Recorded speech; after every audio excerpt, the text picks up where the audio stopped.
Hey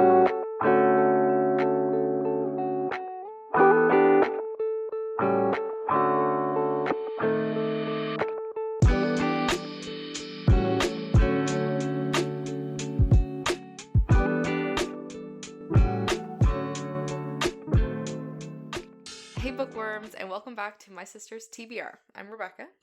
And I'm Stacy. Life got a little crazy there for a bit, but we're back and ready to chat about all the bookish things. Think of this as a supersized episode, a 2-for-1 special. We're combining our September wrap-up with a peek into what we're reading now. And we'll be diving into our September featured read, The Hollow Places by T. Kingfisher. So get ready for a spooky adventure. We'll also be sharing our thoughts on our books that we finished the last month, plus a glimpse into our current reads and what we're excited for now in October. So grab your favorite drink, get cozy, and let's get into it. Mm-hmm. So for news, because I'm so excited about this, did you hear that The Housemaid by Freida McFadden is getting a screen adaptation? So when I first seen that, I thought it was, because I always get The Housemaid and the handmaid. Oh. Mixed up. Yeah. It's just my... I think, yeah, we already know here that I'm either dyslexic. I'm somewhere. Something just gets a little scattered every now and then. It's no big deal. But then I seen that and it actually specified like from Freida and I was like, Yes. I didn't believe it at first because I was afraid that it was going to be lies. She actually posted about it. Sydney Sweeney and Amanda Seyfried. Yes. She's going to be in it. That's amazing because I absolutely love them. I'm not sure if Andrew, was that his name? I think so, yep. Yeah. I don't know if he's been cast yet. I haven't seen anything. Yeah, I've also only ever seen the, I screenshotted that with Amanda and Sydney. Oh, amazing. I'm so excited. That's going to be such an interesting screen adaptation. Like, because there's definitely a lot of, like, unreliable narration.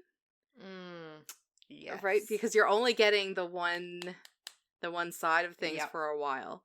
So I'm really excited to see how they do that on screen.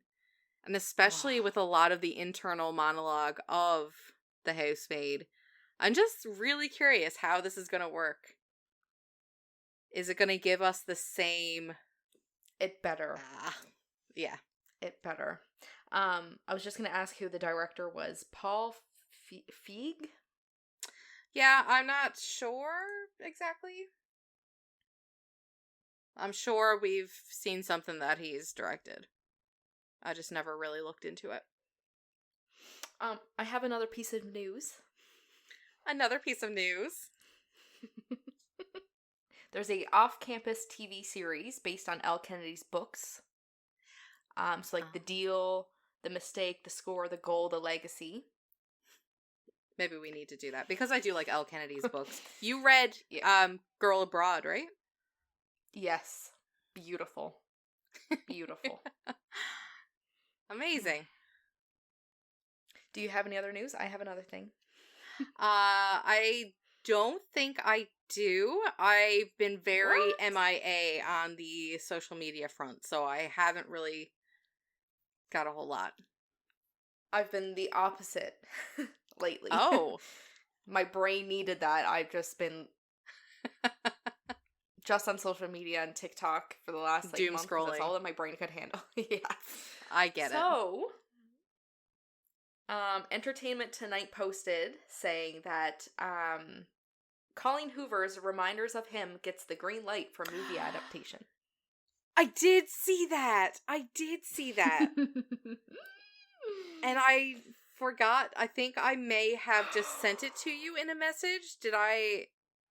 Oh, maybe on TikTok. And I think I forgot to send it to our planner. All good. I screenshot. Yeah. it. Good. I forgot all about that. But I'm excited about that because that, I think, was the first book that I read by Colleen Hoover. I think it was, yeah. Yeah, and it just sort of stuck with me. I know, like, it's probably not, like, if I were to read things in a different order, it probably wouldn't have been my favorite, but because it sort of kickstarted everything again for me, I deemed it as my favorite Colleen Hoover book. So I don't know, we'll see. It was very good. Yeah. I'm so happy for Colleen Hoover that she's getting, like, all these adaptations. I know that's very controversial, but it's fine. I'm pretty sure we've already weeded out the people who don't like Colleen Hoover. Oh, they're long gone at this point. Yeah. Okay, let's get into the releases because I'm so freaking excited for this one. Yay! Do you want to start? Sure. So, The Boyfriend by Freida McFadden is 368 pages and it came out October 1st. Obviously, this is a thriller mystery. Sydney Shaw, like every single woman in New York, has terrible luck with dating. She's seen it. I think there's like grammar that's missing here or something. She's seen it. Men who lie in their dating profile, men who stick her with the dinner bill, and worst of all, men who can't shut up about their mothers. But finally, she hits the jackpot. Her new boyfriend is utterly perfect. He's charming, handsome, and works as a doctor at a local hospital. Sydney is swept off her feet. Then, the brutal murder of a young woman, the latest in a string of deaths across the coast, confounds police. The primary suspect, a mystery man who dates his victims before he kills them. Sydney should feel safe. After all, she is dating the guy of her dreams. But she can't shake her own suspicions that the perfect man may not be as perfect as he seems, because someone is watching her every move, and if she doesn't get to the truth, she'll be the killer's next victim. Oh. It sounds very similar to other books that I've read by her. Mm-hmm. But we'll see. She might be starting to get a little too predictable. Maybe. She has a lot of books, and she's been after, like, releasing a lot in a short period of time. So I'm wondering if... I don't know. I haven't read one in a while, so I literally do not know what I'm talking about. I need to, like, take a break. Fair. Yeah. But who knows? I will be reading this next because I have it ready on my Kindle. So our next episode, I'll let you know if it's like the rest. If I ever get back into a wanting to read thrillers mood, I'll definitely revisit some of the Freida books that you've read and liked. But I haven't been feeling it. So we'll see. Fair. Yeah. So next up, we have If I Stopped Haunting You by Colby Wilkins. This is 320 pages, and it's a romance horror paranormal. This is one that I actually read the arc for. I read it back, oh my gosh, probably close to like 6 or 7 months ago. But it's expected to be published October 15th. I rated it 3. So I did enjoy it, but there were like some things that I had some issues with. But we'll just let everybody else make their own decisions. Opinions. Fair. An enemies to lovers romance with a spooky twist where 2 feuding writers end up on a writer's retreat together at a haunted castle in Scotland. It's been months since horror author Penelope Skinner threw a book at Neil Storm. But he is so infuriating with his sparkling green eyes and his best-selling horror novels that claim to break native stereotypes. And now she's a publishing pariah and hasn't been able to write a word since. So when her friend invites her on a too-good-to-be-true writer's retreat in a supposedly haunted Scottish castle, she seizes the opportunity. Of course, some things really are too good to be true. Neil wants nothing less than to be trapped in a castle with the frustratingly adorable woman who threw a book at him. She drew blood. Worse still, she unleashed a serious case of self-doubt. Neil is terrified to write another best-selling book without a soul, as Penn called it. All Neil wants is to find inspiration while completely avoiding her. But as the retreat begins, Penn and Neil are stunned to find themselves trapped in a real-life ghost story. Even more horrifying, they're stuck together, and a truly shocking, extremely hot, almost kiss left them rethinking their feelings, and maybe they shouldn't have been enemies at all. But if they can't stop the ghosts pursuing them, they may never have a chance to find out. Is that bad? Like, that sounds really good. I would love to be on a writer's retreat in a haunted Scottish castle. Right? God. Yeah, so it's definitely worth looking into.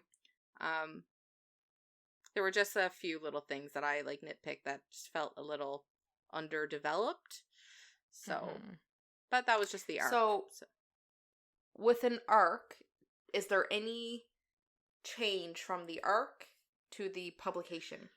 Normally, no, because typically arcs are sent out to get a buzz around it, to get reviews put in on it. Typically, there aren't any changes made to it in that state. But if there's something that is big that's caught on, then yes, it will have to be done. Be changed or edited, whatever. But typically, no, there's not normally much change. Yeah, I got y'all. Okay. The next one is The Striker by Anna Wang. By Anna Wang. This is the Gods of the Game #1. Romance, a sports romance, of course. Naturally, 'tis the season after all. 595 pages, and this is coming out October 22nd. So I look at this, and it reminds me a lot of the cover to Rena Kent. Yeah. God of Malice, or... That was the first thing that came to mind, too, and I haven't even read those books. So good, honestly. So good. Let's see. Okay. She's the only woman he wants, and the only one he can't have. Asher Donovan is a living legend, the darling of the Premier League, the arguably greatest football player in the world. But his reckless antics and recent team transfer have caused much controversy, and when his feud with his rival-turned-teammate costs them a championship, they are forced to bond during off-season cross-training. Surviving the summer shouldn't be hard until Asher meets their new trainer. She's beautiful, talented, and no matter how hard he tries, he can't take his mind off of her. The only problem? She's his rival's sister and completely off limits. Scarlett is a former prima ballerina whose career was cut short by a tragic accident. Now a teacher at a prestigious dance academy, but still haunted by the ghosts of her past, the last thing she wants is to spend the summer cross-training Asher Donovan of all people. She swore she would never date a footballer, but when her brother leaves town for an emergency, she finds herself thrown into dangerously close proximity with the gorgeous, charming striker. Training she can deal with, but falling in love, that's out of the question, especially when he's the only person with the power to break her heart. I would read that. Yep. I just added it to my TBR, so. Yeah, me too. Sounds like it'd be good. Excited for this one. Oh. What is this? So do you remember me talking about the Fever series? The fantasy, paranormal, romance. Probably. Fever series. It is literally what started my obsession with, adult fantasy romance. Romantasy. Oh. Yes, it is what started the obsession. And it is still, my comfort read. I absolutely love those books by Karen Marie Moning. So she has a new book that was just published October 1st. It's the start of a new trilogy. the Watch Hill trilogy. So this is The House at Watch Hill. It's 384 pages, and this is listed as a fantasy paranormal gothic romance. Oh. We like that. Okay. Okay, I'm ready. Zoe Gray is reeling from the sudden death of her mother when she receives a surprising call from an attorney in Divinity, Louisiana, with the news she has been left an inheritance by a distant relative, the terms of which he will only discuss in person. That sounds like spam mail. Yep. We all get those in our emails. Destitute and alone, with nothing left to lose, Zoe heads to Divinity and discovers she is the sole beneficiary of a huge fortune and a monstrosity of a house that sits ominously at the peak of Watch Hill. But she must live in it alone for 3 years before the house or the money is hers. Met with this irresistible opportunity to finally build a future for herself, Zoe puts aside her misgivings about the foreboding Gothic mansion and the strange circumstances and moves in, where she is quickly met by a red-eyed Stygian owl and an impossibly sexy Scottish groundskeeper. Her new home is full of countless secrets and mystifying riddles, with doors that go nowhere, others that are impossible to open, and a turret into which there is no visible means of ingress. And the townspeople are odd. What Zoe doesn't know yet is that her own roots lie in this very house, and that in order to discover her true identity and awaken her dormant powers, she will have to face off against sinister forces she doesn't quite comprehend, or risk being consumed by them. Okay. Click. Added. I am so excited. Like, I loved her Fever books. So, like, if this is to the same level, I'm going to be so happy. Oh, that sounds so good. I want it right now. Good. October 1st. Yep. Okay. How My Neighbor Stole Christmas by Megan Quinn is 480 pages, and it's coming out on October 15th. And this is a Christmas holiday romance. I can't believe we're getting there already. I know. Oh God. Okay. Living in a year-around Christmas town has its drawbacks. The caroling, the decorations, the insanely cheery spirit, it never disappears. It's why I like to hibernate away in my cave, house, keeping a healthy distance from the holly jolly spirits. And all was going... Is this going to be a Grinch-inspired Christmas book by Megan Quinn? How My Neighbor Stole Christmas. The picture. Yeah. It's totally It definitely is. The heart. I'm ready. Yep. Okay. I'm ready. Carry on. And all was going according to plan until my nemesis, Store Taylor, moved in next door to care for her Aunt Cindy. Without blinking, she turned my simple world into a real nightmare before Christmas, especially when she decided to enter the town Christmas Kringle contest, which she was determined to win. But guess what? Over my cold-hearted body. There was no way I was going to let her win, not after the history we'd shared. So, despite my promise to myself of never participating in the sickening Christmas season, I entered the competition as well. That's right, I planned on beating Story, at her own game by pretending this grump's heart grew three sizes this season. And it was working until feelings between us started heating up. We pretended to date, we kissed, and well, sparks flew from there, which led to one explosive night involving Christmas lights, the competition, and a ladder. Don't let me convince you who stole Christmas. I think you need to find out for yourself. Oh my God, it is just riddled with references to the Grinch. I'm so excited. That's amazing. Okay. I love that. I think I'm reading this as soon as it's out. You can't read a Christmas book the middle of October. Listen, don't tell me what I can and can't do. Okay, fine. I'll wait until November. Yeah. I'll wait.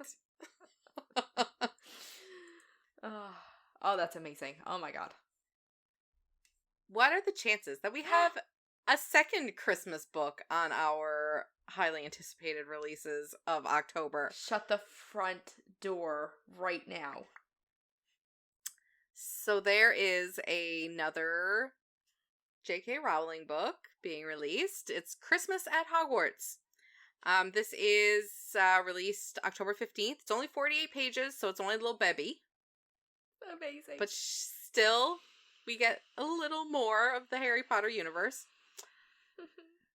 From J.K. Rowling's Harry Potter and the Sorcerer's Stone, the story of Harry Potter's first Christmas at Hogwarts, joyfully illustrated in a heartwarming picture book sure to delight readers of all ages. So begins Chapter 12 of Harry Potter and the Sorcerer's Stone, and the heartwarming story of Harry Potter's first Christmas at Hogwarts, from the Great Hall decked with magnificent fir trees, to cozy evenings in the Gryffindor Common Room, to the joy of presents on Christmas morning. It's a holiday filled with warmth, friendship, good food, and magical surprises that Harry will never forget. So this is going to have like text drawn from J.K. Rowling's Harry Potter and the Sorcerer's Stone, but it's going to be illustrated by artist Zi Gao. The favorite moment from one of the most beloved books of all time is now fully illustrated for the whole family to enjoy. So this is going to be, I think, something that Harry Potter fans just need. Because for anybody who has read the Harry Potter series, they know, or even just watched the Harry Potter movies, know how special that first Christmas was for Harry at Hogwarts, right? And seeing this as an illustrated hardcover book is just one that you need for yourself, I think. I'm very excited. Adding it to my list to Santa. Cute. I'm excited to see that. Wow. I don't want to read that on my Kindle because my Kindle's going to be black and white, and I feel like you're going to need to see all of the colors. Yeah. I don't even think it would be out on Kindle because it is like an illustrated, like otherwise it's just the Harry Potter, right from Sorcerer's Stone, the Christmas snippet. However you want to say it. October has some really good books and some really big names because there's even more that I didn't include in that because it was series, like J.T. Geisinger's Morley Gray series has book number 3 is released this month. Like, there's still a lot that I didn't even put into this, like, the planning for this episode. Yeah. I've seen a lot of really cute, like, October cozy, cute, like the cartoony covers, Like the pumpkin spice one? Like that one. Yep. I keep seeing a bunch of those books too, but we don't have enough time to talk about all of them this episode. No, I know. But they're out there. That they are. So, should we go right into what we read for September? Yeah. Did you... I wish people could see your face. Can you tell me how many you read in September? So when we recorded last month of like our current reads, I already had 3 of these read. Okay. And I haven't read since. So it's been well over a month since I've read. So I read 3 books last month. And 2 of them were short books. Listen, sometimes we need months like that. Yeah. How about you? How many did you read in September? Yeah, okay. So, nope, I did not finish 4. I finished 3. So we are the same. Look at us. The first one that I finished was the featured read because I literally devoured it, so I will hold off on that. But the second one that I read was a Hermione fanfiction. Tis, I have to read them. When it hits autumn, I just feel the pull towards anything Harry Potter related, and usually now it's veering into fanfiction. So I read Sex and Occlumency by Grendel. Mm-hmm. Oh. It's only 187 pages. This wasn't a big fanfic at all. Send it to me. Where do I read it? Okay, I'll send it. I can handle 100 pages. Yeah. I rated it 3 stars. I will read the description. It's not long. Literally just boop. Hermione didn't escape from the war unscathed, and when she finally decides on a solution to her problems, she's left to explore it on her own. A chance encounter with Draco Malfoy sets her world on its head and leads her down a path towards healing that she would never have anticipated. It was good. I'm not saying that it was bad. It was definitely very steamy. Like a lot. My review on Goodreads, I literally said, I do love a good steamy Hermione fic, but I wish there was a little more plot here. Yeah. Right? That was literally the only reason why I dropped it down to 3 stars, was just because it felt kind of like I wanted more story to it. Yeah. Yeah, that makes sense. I mean, yeah, especially that world. We want more. Give it to us. Yeah. But it has a lot of high reviews. So I think it's just with the way that I've been feeling lately, I have been more so gravitating towards the fantasy versus the spicy books, So I think I was just not in the mindset for it. Yeah. But I definitely very much recommend, of course, if you like Hermione fanfictions, give this one a try. And I will send it to you after. Okay, thanks. Yeah. What did you read? So, I read 2 really short, novellas last month. So the first one that I read was Giving Up the Ghost by Dean Rasmussen. This is a horror short story. It was only 27 pages. Oh, wow.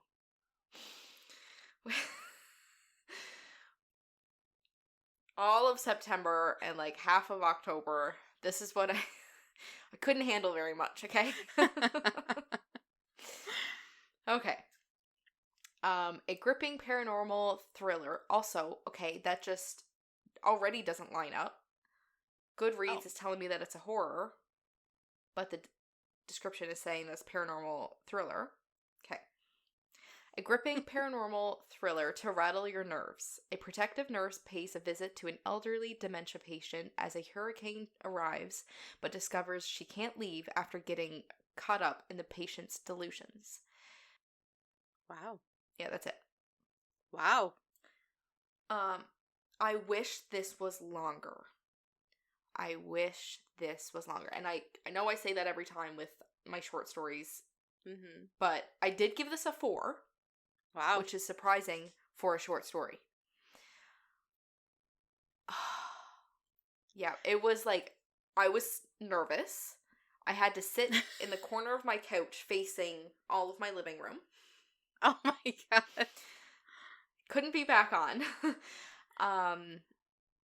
Basically, there was a part there where she sat in her living room and she can hear the winds going crazy outside, and the dementia patient that's upstairs, she's like, oh, I can't leave, whatever his name is, whatever the name of this ghost is, she says, he won't let me, it's basically like a kid ghost, and like he keeps tormenting her, knocking on the door, running away, all of those things, like banging on the glass, like in the windows and stuff like that. So anyway, she keeps saying like, he won't let me leave, like he won't leave me alone, like he's just tormenting me. Anyway, so then the nurse is like, okay, like go back to sleep, like it's just the wind, there's nobody here. Anyway, so she goes downstairs and sits on the couch.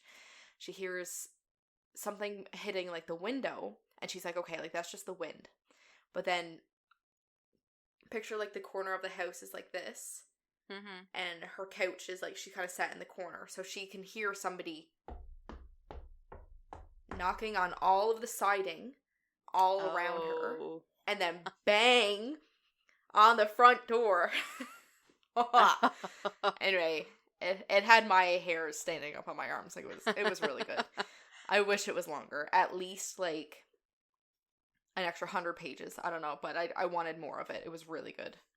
Maybe that's what makes a good short story, if you're left wishing it was longer, you know? True. Definitely. Yeah. Because that was like, for only 27 pages, yeah. Like, they were still, like, he was still able to get, I was able to visualize everything, like, he was very descriptive with all of that, and, like, to make me feel heart like, palpitations. Nervous, yeah, that's pretty good. Wow. Yeah. I read the third book in the Murderbot Diaries. Oh my god. By Martha Wells. Yeah, I love this series. This one was 160 pages, and if you haven't heard me talking about it in past episodes, it's a sci-fi. It's narrated by like an antisocial AI murder bot is what he has himself called. But this one was about the case against the too big to fail Greycrest Corporation is floundering, and more importantly, authorities are beginning to ask more questions about where Dr. Mensha's sec unit is, and Murderbot would rather those questions went away for good. So it's just like another short story about Murderbot. I rated it 4 stars. It was a very quick read. I think I listened to the audiobook and I finished it in one day of work. So it was, oh wow. Yeah, it was really a really quick little novella. But I just love it. It scratches that sci-fi itch for me. And he's so funny. Like, his narration is just, like, his inner monologue is just amazing. Because he is, like, such an antisocial, like, rather be holed up somewhere on a ship just watching his shows. Belt. Yeah, yep. Exactly. What was your next one? My next one was so stupid. Such a waste of... Okay, it was literally only 21 pages. It was only 21 pages. Okay. I wasted, what, an hour of my life that I'll never get back? That's fine. So, it was called The Shadow, a horror short story by Andrew S. French. I rated it a 1. It's familiar. Oh, no. Because I couldn't rate it a 0. Oh, my God. That doesn't happen often. No. You rating something that low. Yep. Okay. So, darkness lies at the heart of humanity, and only the strongest can survive. Will you? That gave me nothing. So stupid. Oh my god. It's basically about this shadow who is like a demon that hates humanity, and then he goes into, like, takes over people's bodies. So the first time that he arrived, I guess, on Earth or something, whatever happened for him to become, he went into this one person's body because, like, he's attracted to people who hate humanity as well. Oh god, I'm doomed. So like, he possessed this one person, and I can't remember what allows him to leave. I guess it's when he, like, I can't remember, but anyway, so for some reason he wasn't able to leave this person's body. So he was trapped inside of her for like 2 decades. And then I guess that person wouldn't let him leave, or I can't remember. Anyway, then finally, while he was possessing this person's body, something happened to them, and then he was able to leave that body and then take over another person's body. And then he was just going around, and like people can see the shadow leaving the body. Like, it was just so freaking weird. It showed like 4 or 5 people's different like perspectives of like watching the shadow take over that person or leave that person and take over their body. It was just really weird. I don't know. Like, it was just stupid. I didn't like it. Like, it wasn't scary at all. No. Like, wasn't even a thriller. It was, I guess, the only quote-unquote scary part of it would have been, like, this shadow. But the shadow was nothing. Like, I don't even think they described what it even looked like. Anyway, it was just stupid. Waste of time. Don't read it. Oh, God. Okay. That is quite the review. Okay, I feel really bad now. It just wasn't your cup of tea. Nope. Yeah. But so I think all we have left is the Hollow Places, right? Yeah. Okay. The Hollow Places by T. Kingfisher. I know we've read it. Our last episode, we sort of dived into it a little bit. But this was our featured read for September. It was horror fantasy, 352 pages, and it was nominated for Best Horror of 2020 on Goodreads.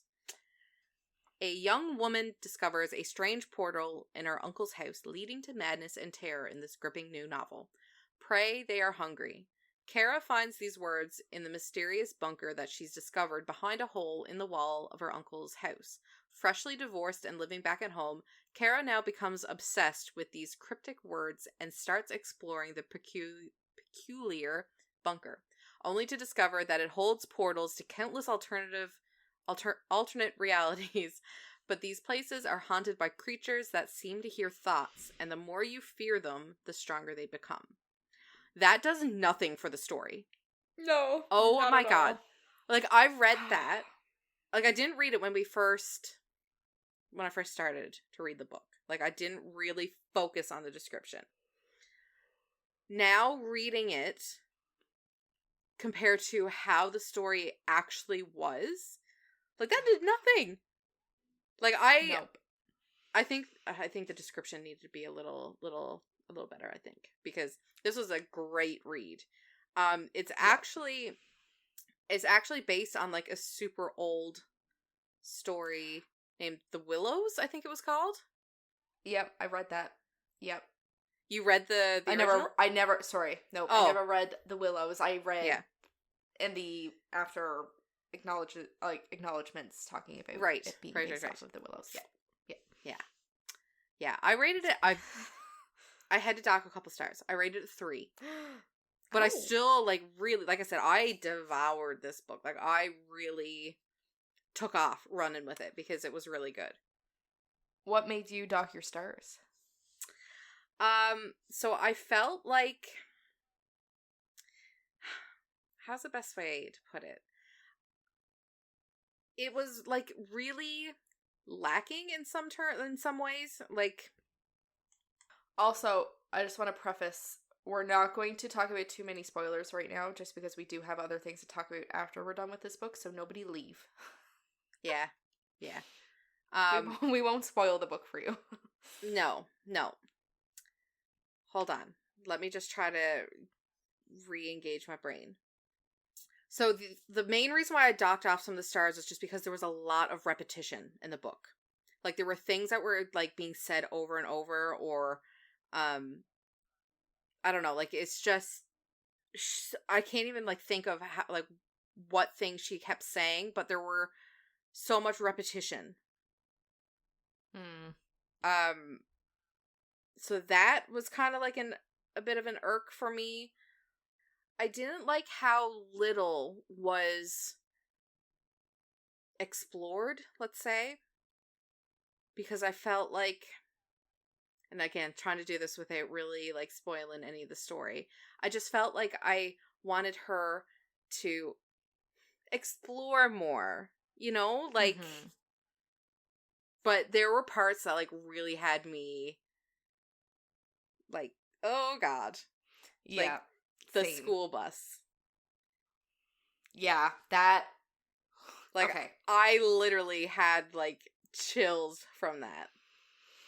But that was really the extent of it, though. Like, there weren't a whole lot of times that I felt, like, really scared, right? I wanted more.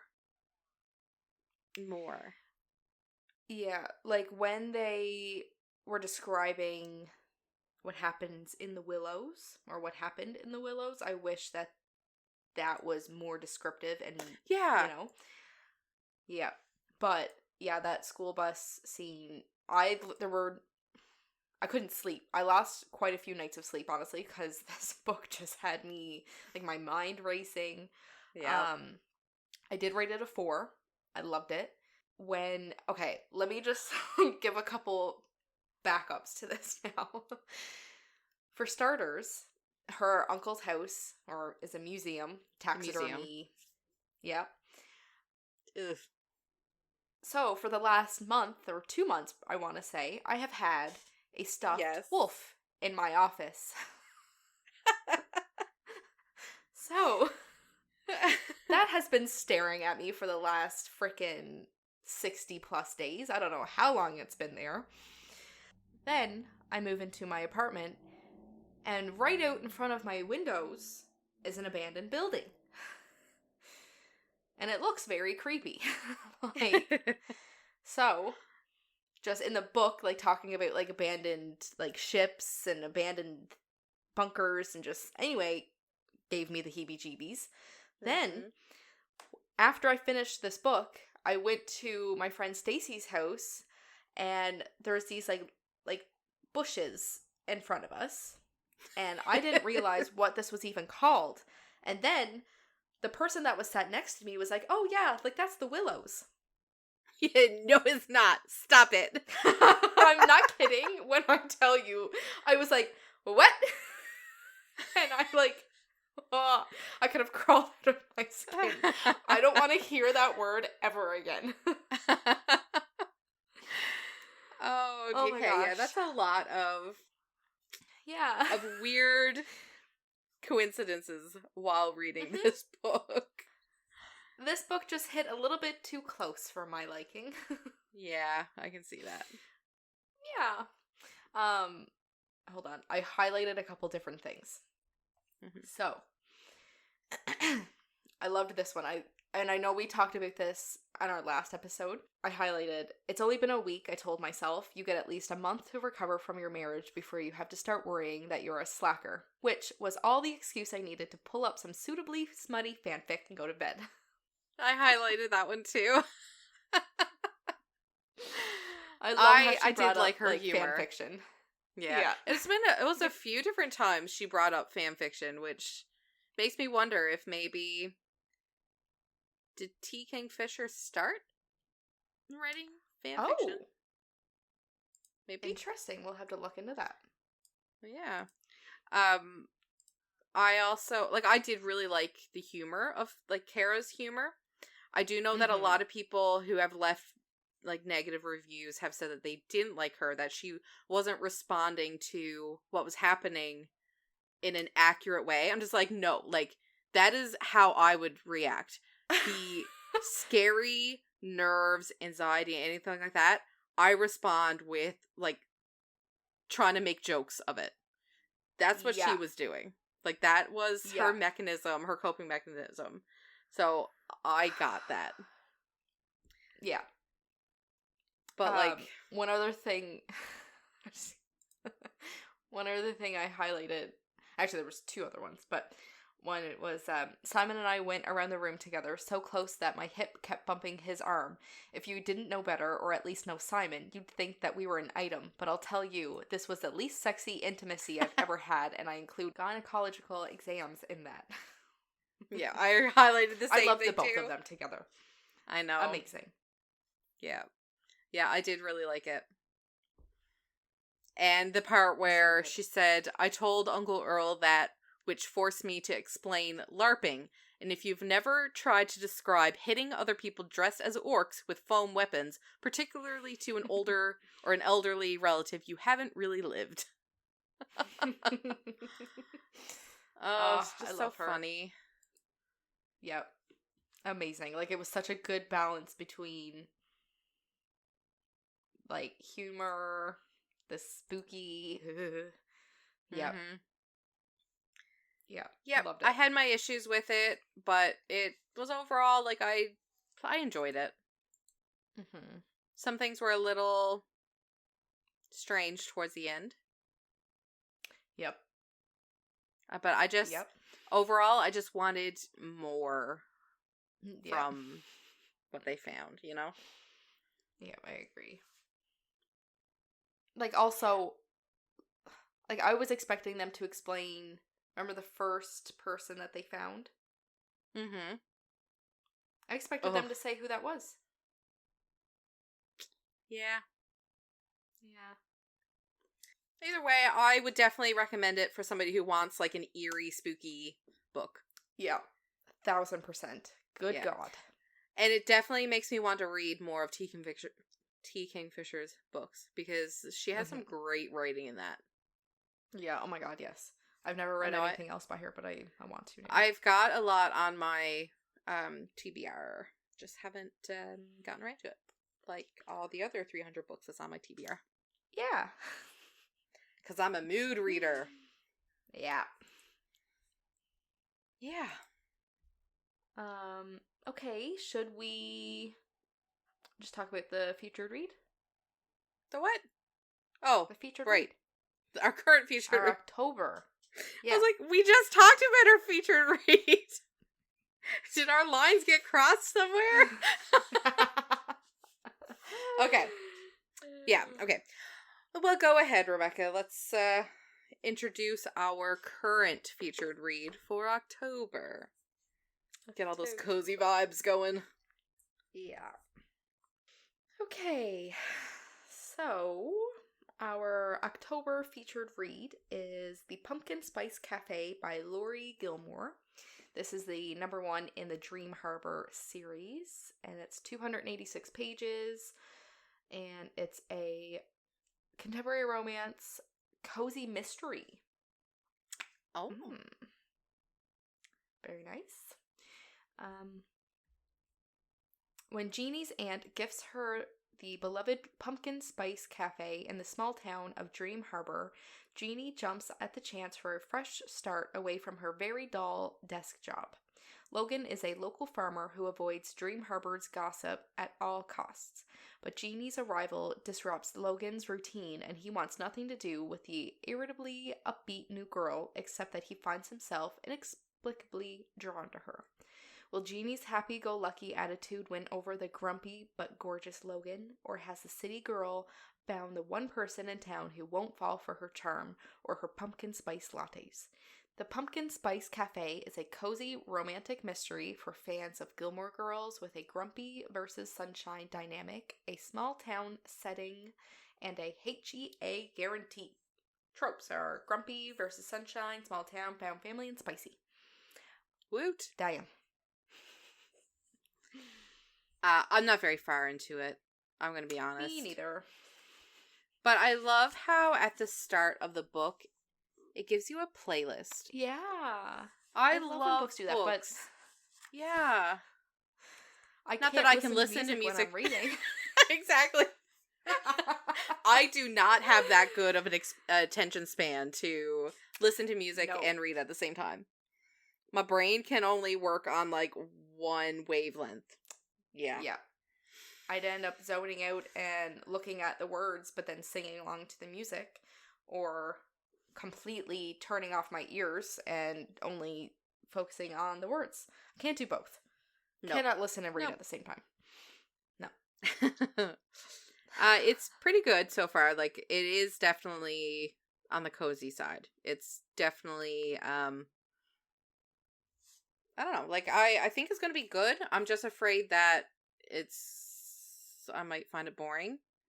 Just based on, like, how I'm feeling, like, you know? Yeah. Yeah. I wasn't expecting it to be in third person. I don't know why. That always, like, takes me back for a couple of minutes. Like, yeah. I think I don't know. I think I've read enough now in third person that it's not bothering me anymore. Like, I don't notice it now. My brain can just automatically switch. But it was definitely jarring the first, like, I think the main one that I remember is, It Happened One Summer by Tessa Bailey. Yep. That one, I think, was the biggest shock for me, like, switching from so many first person point of views. Then reading that one was in third person, it just really, like, took me back. But since then, like, I've been reading a lot more third person, and it's been fine. Like, I've been able to switch pretty good, I think. But yeah, I mean, you can't go wrong with a pumpkin spice cafe, right? No, exactly. What a dream. So we'll see how we feel about that. So, are you currently reading anything else besides The Future Dream? No. Ooh. Yeah, I've been struggling too. I was reading Ninth House by Lee Bardugo. That was our book club book for September, and I had to DNF it because it literally put me in the absolute worst reading slump. Like, I was in such a funk for the longest time. Like, I wasn't reading anything because it just, I don't know, but it was That's rough sad. because it is sad because a lot of people really liked it. And I just could not get past. I was at 17%. And it's like, I cannot go any further. But as usual, I have a lot that I'm currently reading. Like, I'm listening to the audiobook of House of Sky and Breath. That's number 2 in the Crescent City series by Sarah J. Maas. I'm almost done that one. And on my Kindle, I'm reading One House Left by Vincent Ralph. So that is the book club book for October. And it's a YA thriller. It's 320 pages, and it's R.L. Stine meets urban legend in the next twisty horror novel by Vincent Ralph. Ready or not, whatever you do, the hiding boy is coming for you. 16-year-old Nate Campbell grew up in the shadow of Murder Road, a street cursed by the vengeful spirit of the hiding boy. Every few years, for nearly 6 decades, a different house on that street has been the scene of a tragedy. Nate and his family move to a new town as they try to outrun the curse once and for all. But when he is pulled into his new friend's urban legend club, new ghost stories merge with old until there's nowhere left to run. It's not bad so far. It's, I fell asleep a couple times reading it, but it's still in the process of, like, you know, getting into the story. So I can't blame my tired on it. It's just, yeah. So yeah, I'm reading that one, and yeah. And then on my Spotify, I'm listening to the audiobook Incidents Around the House by Josh Mallerman. He's the one that wrote Bird Box. Oh. So I'm listening to this, and I've run out of my Spotify audiobooks, and I do not want to pay X amount of dollars to top it up, so I have to wait now until the 18th to finish it. Okay, that's only a couple days. Yeah, so we're fine. So this is a horror, 367 pages, and it was only just published in June. So she's a new one. Yeah. To 8-year-old Bella, her family is her world. There's Mommy, Daddo, and Grandma Ruth. But there's also Other Mommy, a malevolent entity who asks her every day, "Can I go inside your heart?" when horrifying incidents around the house signal that other mommy is growing tired of asking Bella the same question over and over. Bella understands that unless she says yes, soon her family must pay. Other mommy is getting restless, stronger, bolder. Only the bonds of family can keep Bella safe, but other incidents show cracks in her parents' marriage. The safety Bella relies on is on the brink of unraveling, but other mommy needs an answer. Incidents Around the House is a chilling, wholly unique tale of true horror told by the child Bella, a story about a family as haunted as their home. This literally has me, like, cold shivers. It is actually terrifying. Listening to the audiobook for this has been a very stressful yeah, sounds like it. activity. Yeah. The narration for this has been phenomenal because it goes back between like child Bella speaking and then like when her voice changes depending on who's speaking, right? Like mom's voice is more like a adult woman, blah blah blah. So it's just really jarring when you're hearing this kid-like voice talk about all of this, and like when other mommy says, "Can I go inside your heart?" Like it's just that reminds me, that puts me in the mind of Coraline. When you said that about other mommy, I was like, yeah, I thought of Coraline. If you want a book that will literally scare you, this is it. I don't think I'm ready yet. So I don't know how it's going to end, if I'm still going to like it or not, based on how the story finishes. But I've just been so, like, it's terrifying right now. I'm so excited to get back to it, because I want to know what happens. Oh, so good. Yeah. Oh, God.